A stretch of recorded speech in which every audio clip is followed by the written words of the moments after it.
আলাইকুম। আজকে একটা গুরুত্বপূর্ণ বিষয়ে কথা বলবো, সেটা হচ্ছে আসামির প্রতি সমন। আমরা আসামির প্রতি সমনগুলা জারি করি, কিন্তু তারা জানে না যে সমনের কি।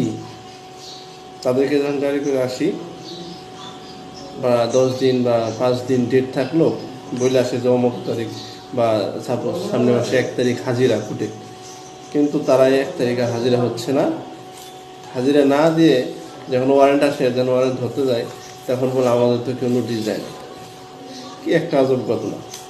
যখন বলি যে থানা থেকে বা কোর্টে থেকে কোনো নোটিশ আসে নাই, কোনো কাগজ দেওয়া যায় নাই, তখন বলে হ্যাঁ একটা কাগজ দিয়ে গেছে, তারপরে তো আর আমরা কিছু জানি না। কাগজ দেখি, দাম দেখি যে আসামির প্রতি সমন, এর মধ্যে ডেট লেখা থাকে, কয় তারিখে হাজিরা, কি মামলা, সব কিছু। কিন্তু তারা এই হাজিরাগুলো হচ্ছে না বা যায় না, তার জন্য ওয়ারেন্ট হচ্ছে দোষী পুলিশের।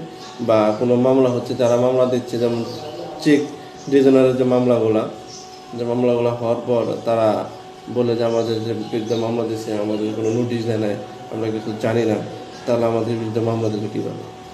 আমরা বলি তাহলে আপনাকে আসামির প্রতি সমন দেয় নাই, কোর্ট থেকে কিছু জানায় নাই। তারা বলে হ্যাঁ জানাইছে।